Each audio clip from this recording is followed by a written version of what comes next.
Okay, so there was some cold frames and all that kind of stuff, and so we're ready for spring now, which is going to be around in only a few more months. And now we've got our physical health looked after because we're eating right. We're going to be looking after our financial health. Yes. we didn't even plan that, but we did plan to have Jennifer Black on the show today. And Jennifer, Hello, welcome Jennifer. to Liquid Lunch. Hi, thank you for having me. So now you're a financial planner. Is that accurate? Just Yes. so we can, get down to it. And I know you've got a book that you've written, which we're looking forward to discussing. But that's not everything you do. So let's talk about your practice as a financial planner for a little bit. First of all, how did you get into that? Well, actually, I got into it because I had a previous career. I was an athlete, and I got injured.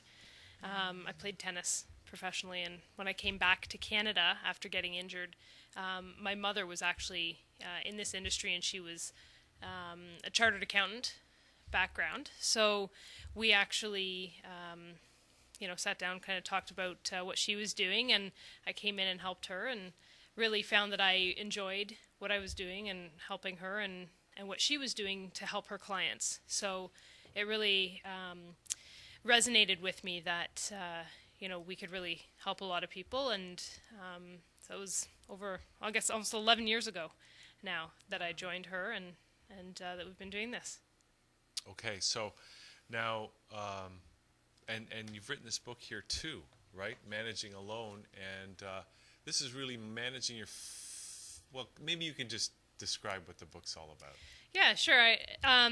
So the book, we actually published that last year, and it was just in the summer, in August, and it's really about providing information in a simple, easy to understand way for widows and widowers.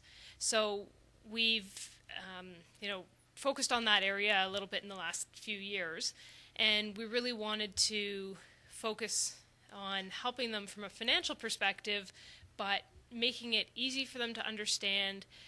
So what we did is we actually just took some case studies. So we took stories of people who came to us after the death of their spouse, and told those stories, and then talked about some of the things that they need to do going forward, as well as some of the things that they could have done in planning better ahead. Right. So this is not necessarily about after the death of the spouse. It's also planning before, so that you're not stressed out after the death of your spouse, or Absolutely. at least less stressed, because obviously you're stressed, but at least that's one element you can take care of. Absolutely. There's a lot of tips and ideas in there about planning for the eventuality of one of the spouse passing away, but there's also ideas of what people need to do going forward after the death of their spouse. So, which is, it's unfortunate to have to talk about Yes, this, but yeah. the reality is that chances are that both spouses are not going to die at the same time, so that one of them, and in fact both of them, should probably be considering or planning for that eventuality at some point, as they're looking forward. Now, and the other thing that I was going to say was that some of the rules, the government rules, the taxation rules, the investment rules, and these kinds of things are often, people have their lives to lead. They can't be thinking about all the little rules that they need to be aware of to plan in an optimal way for their financial well-being, which is why we need people like financial planners who are aware of that stuff, so that they can help people to plan for that eventuality. And it sounds like what you've done here is you saw a need for this particular occurrence, and you concentrated all the knowledge necessary around. Is this a Canadian specific? It is Canadian specific, mainly because any of the tax information we talk about is going to be Canadian specific. Similarly on the legal side, anything that we would touch on would be Canadian specific. Like you mentioned, there's a lot of little things for people to know and understand in order to make the most of that situation, and really looking at things like the final tax return and and things like that. There's things that can be done to minimize taxes in that final year of death. And in knowing everything, it's a lot, and it requires a professional who deals with it all the time. Yeah, because people are too busy to think about that kind of stuff. And a lot of times you just don't want to think about all that kind of stuff. And the other thing, too, is you want to build that trust as well with that person, with your financial planner, so that when something tragic happens, you don't have to spend your time finding somebody new. You've got somebody you can trust who can take care of that, so you can deal with the other things that are more important at that Absolutely, time. and focus on yourself and your well-being. Yeah, so I think that's really important too, is to nurture that kind of relationship that, with a financial planner, like you would with people have a relationship with a hairdresser. So and your doctor, so why not with your financial planner? Because it really is personal. Well, this is about your you want to feel comfortable with the person and trust that you're dealing with, and that they have your best, or your financial well-being, your best interest at heart. Yes. So now, what kind of people do you work with? So, widows and widowers is one area of our business. Probably a lot more widowers than widows, right? Because we were No, talking other way around. Oh, okay. A lot more widows. So widows are females, right? Oops. Widowers are the males, and so Okay. It's about 4 to 1 widows to widowers, generally, and That's astounding. And so that's about 20% of our business, working with widows and widowers. The other areas that we've had success in getting clients and working with people is teaching professionals, and we actually have a group of engineers, as well as about 30% of our business is with business owners. Mm-hmm. So it's like small business owners? Like entrepreneur type? Small to medium business owners, Okay. yeah. Okay. Not as many entrepreneur type as individuals who have, I guess they would be entrepreneurs, but they've kind of grown so their they're business beyond- to a level where they've got a lot of staff and Like above 50 and- employees, that kind of thing. yeah, and they're looking at succession down the road, things like Okay, that we can help them with and really work on and make that part of their plan and help them understand implications of that. And So- then, sorry, I was going to say, and then we have a lot of retirees, so that's kind of our biggest part. I'm just a question about. I maybe I'm wrong, but I'm getting the sense that young people today tend to not have the kind of money available that needs to be managed or planned. That they're basically there's.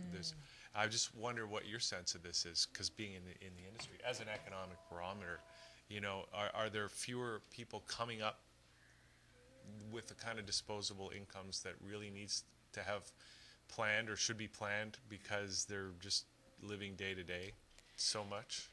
Well, I think that's a great point that you bring up, because absolutely, it's something that I see, pretty much daily. People are not taking the ownership of their own retirement and saying, I need to actually start doing something if I want to retire. I need to start saving. I need to, just get an understanding of what needs to be done and how much they're going to need and things like that. There's, the teacher's pension. A lot of people look at that and say, oh, well, they're a teacher. They've got the teacher's pension. That's great. How lucky they are. Yeah. But there's a lot of money that is taken off their pay over the years that goes into funding their pension. And if the average person were to just do the same with their own paycheck and take that same percentage out and put it towards their own retirement, it would be, it would be substantial savings, and they would be able to have that type of retirement income. So you're saying that anybody, really, as long as they've got an income, can have the kind of smart, fat retirement plan that the teachers have, because they've got professional money managers managing that giant fund, right? Absolutely. And I mean, the thing that people need to realize is that those teachers who receive the pension down the road, they have contributed, and a portion of their pay, and a significant portion of their pay, has gone towards funding their retirement. And so it's something that I see more and more, like I said, people are not taking the onus on themselves to fund their own retirement, from the day that they start working, like a teacher does. As soon as they start working, it starts. But is that because, to your point, that they're being squeezed, and maybe is it because they're not taking ownership, or which I'm sure are some, but also are they not making enough? I mean, I know people now who have so much debt coming out of school. Yeah, and that or they're that they're paying for struggling 10 even they because people say an easy way is take 10%, just bank it all the time. But if people are just struggling to pay there's not enough month at the end of the money, then how can they at the end of the month? how can they put 10% away when they don't even have enough to pay? So are you facing? Because I would think Well, that you that's- would be facing a little bit of an issue with that. Yeah, I see it later. I don't see it at the time. Yeah, I So guess that our makes sense. clients start around 500,000 of investable assets and up.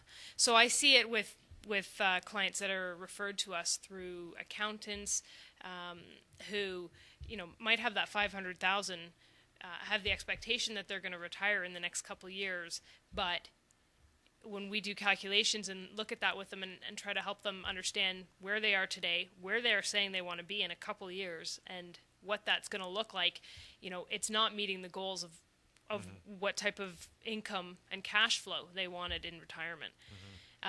So that's really the end that I see it on. Okay.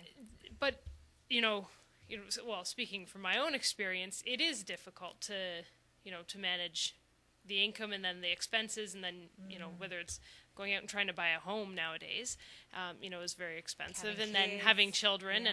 and things like that.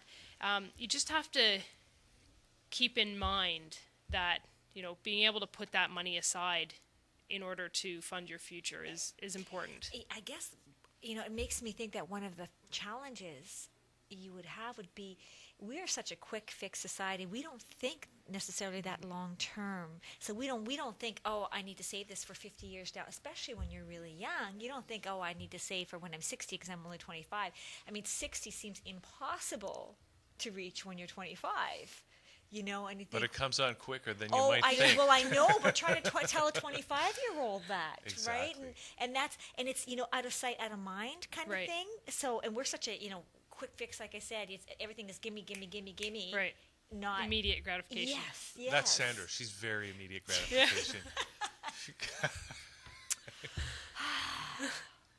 It's true, though. It is true that we want to see immediate results and things like that these days. But really, it is about taking the time to just understand your situation and see what you can do, and changing that mentality too, Yes. right? Yeah. You have a TV that works. You probably don't need a bigger, better, brand Yeah. new one. Maybe wait till prices come down, or Yeah, things like yeah. that. So- as a society, we're starting. So how much we get of into your that, role but is education then?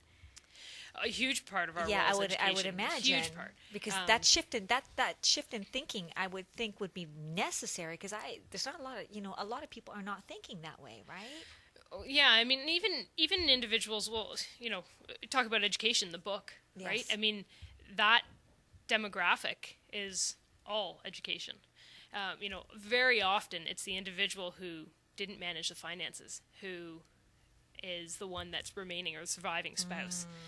And Wow, how ironic. I mean, you look at in a family unit, it really is. There's kids, there's finances, there's the shopping, there's everything else that needs to be done, and it really is divide and conquer. So one kind of takes on that role. Well, it's of just the specialization, finances. right? Right, Like the and- husband probably, and It is still with mainly- your ratio that you were saying where 4 to 1, the widows are left to deal with this stuff. But chances are the guy looked after all the financial planning, right? We are still seeing that. It is. So when that happens, then that woman is stuck, and they got to start doing stuff that they never did before, right? And that's it, and that's where the education comes in. So what we do is we don't just make recommendations right away. We help them get an understanding of what they have, what is a mutual fund, what is it for, what is an equity or a stock, and what is, explain those things to them. How does that work, and what type of accounts do they have? There's some things that have to be dealt with quickly, but for the most part, you have time to explain and get them to understand, so that when you do make recommendations, they can see and understand why those recommendations are being made. They have a bit of a foundation. So that's really a lot of, a lot of education in that type of scenario, for Well, sure. education, but it sounds like when you sit down with them, your first job really is to listen and just to assess their current situation, which they may not even be aware of, because all of a sudden probably some lawyers dropped all this stuff in their lap and they don't even know how to go through it or how to interpret it. Yeah. And so you sit down with them and go through the documentation and really assess what they have and where they're at with it. And then only after that can you start to formulate a strategy for them. And then the education, I would think, comes in, and you show them what is what and what Absolutely. strategies are best, right? Absolutely. And a lot of times they don't have the benefit of, everything being dumped on them at once, right? They're waiting for statements in the mail. They get one here, one there. So what I try to do is encourage people to just, have a folder and put it in a folder, and then, bring that in, and we'll sit down and go through it, and we can kind of get organization. Because really there's just so many pieces that they need to put together and understand how those fit together. So if you could give 3 tips right off the top for people to start thinking that way and moving towards planning for their financial future, what would you say? So Doable things that somebody can do right now. Yeah, so the first thing that I would say is, if you're the spouse that doesn't manage the finances, at least become engaged and understand what's happening and where things are. So the first thing is to get engaged and understand what's happening. And just have that conversation once a month, once every 2 months. Have a conversation around it with your spouse. Ask some questions. Get a sense of what's going on. It'll help. Without tipping them off. I've had people say that when they take the book that's sitting on their car seat, and husband comes out and says, "What?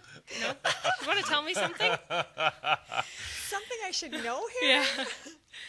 But, so my second tip would really be, for the spouse that is managing the finances or that is more involved, write things down.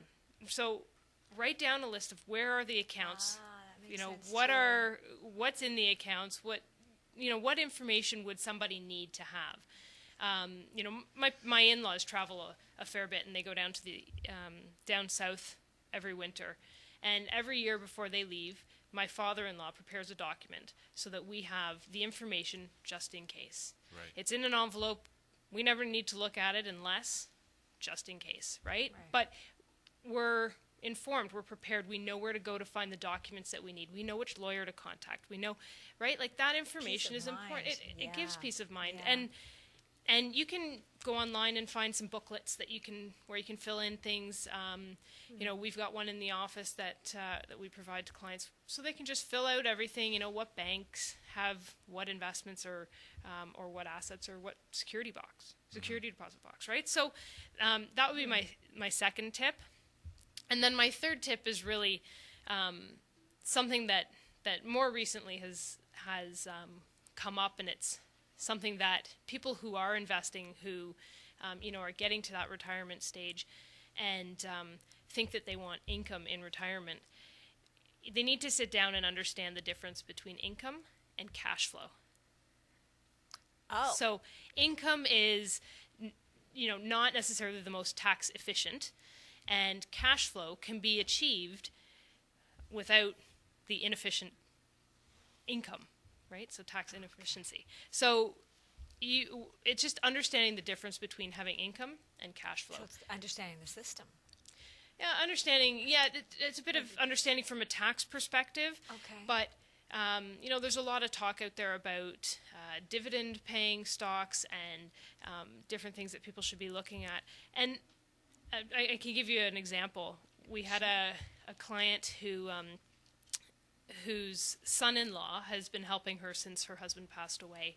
And the son-in-law called up and said, we'd like, Mom's just sold her condo, and we need to invest the proceeds, and we'd like her to have dividend-paying stocks, a portfolio of dividend-paying stocks.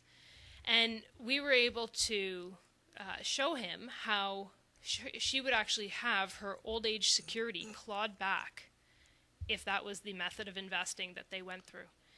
Whereas if she invested in a different way and was receiving, say, capital gains, and it's understanding the difference in taxes, right? Then the old age security is not going to be clawed back. She can still have her government benefits as well as getting cash flow. See, that's a good example of why you need a professional financial planner, because often people might think they know what they want, but they don't really understand the full implications. And how can you know the questions to ask if you don't? Exactly, because it can be so complicated. The tax environment, all that kind of, which changes all the time too, right? So, but absolutely, as a professional, it's your job to stay on top of all that stuff. Well, and Janet, my business partner and mother, she's a chartered accountant background as well. So this is your mother? It is. See, I was going to ask you that. So a lot of people think we're sisters. Oh, my God. But I thought that's a really stupid question, Sandra. Don't even ask her that, because you'd be embarrassing yourself. Holy cow. Okay, you got to buy this book just for that. See what financial planning does to your health. It makes you feel really, really good about yourself. Look at that. It's an anti-aging. Yeah, totally. Oh, my God. We can't zoom in, but the mother and daughter, folks. So wow. Yeah, so your mom looks amazing. Please tell her that. I will. Thank you. And so she has that tax expertise and that tax knowledge from being a chartered accountant. So that's one of the areas that we really differentiate ourselves. So from what you're telling me, because there's so many loopholes that you're talking about, so many different ways to look at this depending on people's lifestyle, it really is unique to each and every person. Absolutely. Absolutely. There's no cookie cutter approach that you can take. You have to look at every situation individually. We meet with our clients quarterly, and we get a lot of kind of pushback in the beginning when we tell prospects that. But in meeting with clients quarterly, we're not meeting and just giving them their statement and saying, this is how you've done, this is what the market's done. We're actually, sitting down with them and accomplishing something at each meeting. So we have one topic that we focus on, and we accomplish something there to move them forward and closer to achieving their goals. And, we know way more about our clients than, just the investments and there's about stuff. developing that personal relationship, right? Absolutely. And so everything and all that information all gets taken into account when we're making any recommendations, and then we tweak it as we go, because their situation might change, or they've got other ideas of what they might want to do in retirement than what they thought they might want to do. So so we just then they change too. Not just the tax environment changes, but they change, and so it's a good idea to it's a moving target. You got to keep working with them. Most important question. You see them every 3 months. Yes. Okay. Do they buy you a Christmas gift? No. Because you have developed such a relationship. Because no, it's almost I like wouldn't you become part of the family. Well, see, it's funny you say that, because we actually had a survey that, anyway, long story short, we had a survey that had to be done. We achieved elite status. Part of that process in achieving elite status, they survey 100% of your clients. So they actually go to your clients to get the feedback to make sure that you qualify for this level of satisfaction. And we, in getting the answers from the survey, some people put their names on it. You can see what they answered, and we always bring it up at meetings and say, that's great. Thanks so much for answering the survey, and, just talk a bit about what they've said. And whenever we ask clients why it is that they are, that they like us, that they refer us and recommend us to their family and friends, they always say, inevitably, people say, you're like part of the family. We just get along so well, and we understand, or they say to us that we understand their situation so well. And that's the greatest compliment, it's like part of the family. So, wow, good that's job. what you need, right? So and it also takes the fear away from finance when it feels like that, because there's a real fear around financial planning. Sorry, I didn't mean to cut you off, but there really is a fear around that. Sorry. Okay.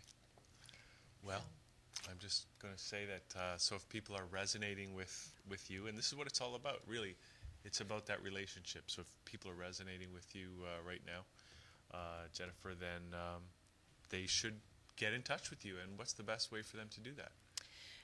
So the best way is either to, probably just give us a call. So our number's 905-896-8373. And they can visit us on our website as well at www.createwealthnow.ca. Wow. So that's a good little And summary of what you guys do. CreateWealthNow.ca. That's right. And we always start off with just a phone conversation to understand their needs better and what they're looking for, and make sure that we'll be able to help them. So that's a free consultation. Yes. And then we do an in-person one as well to sit down and look at more details. Complimentary. Great. And where in 905 are you? So we're actually located in Mississauga at Cawthra and Burnhamthorpe. Okay. Great. So there's a little plaza there. Okay, great. And if people want to get their hands on the book, Managing Alone, which is probably the best concentration of information for people who are newly alone and trying to manage their finances, where can they get their hands on the book? So they can find that on our website, and they can also go to managingalone.com. Oh, great. Wow. And find it there. Okay. That's All right. awesome. Okay. Well, thanks for coming in today, Wow. Jennifer. Great to hear Thank all this you. stuff. Thanks so much for the opportunity. So managingalone.com? Com Okay, great. or .ca. Either one will work. Okay, They've awesome. got all their bases covered. Okay, we're going to take a little break. We're going to Sounds come good. back with Luke and Julian. We're going to we're going to talk about sacred geometry. They're from the Infinite Source group. So that's right Wow. up your alley, Sandra. So we're going to just watch this video now, number I 03. didn't ask about the leprechauns, okay? Don't worry about that. We'll get into leprechauns with these guys. So number 03, the Hubble. This is what they pointed the Hubble telescope into a blank part of the sky, and this is what they saw. And we'll be right back. Betcha leprechauns.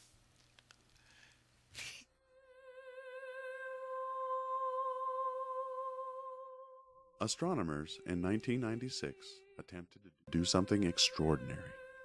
They pointed the Hubble Space Telescope into a part of the sky that seemed utterly empty, a patch devoid of any planets, stars, and galaxies.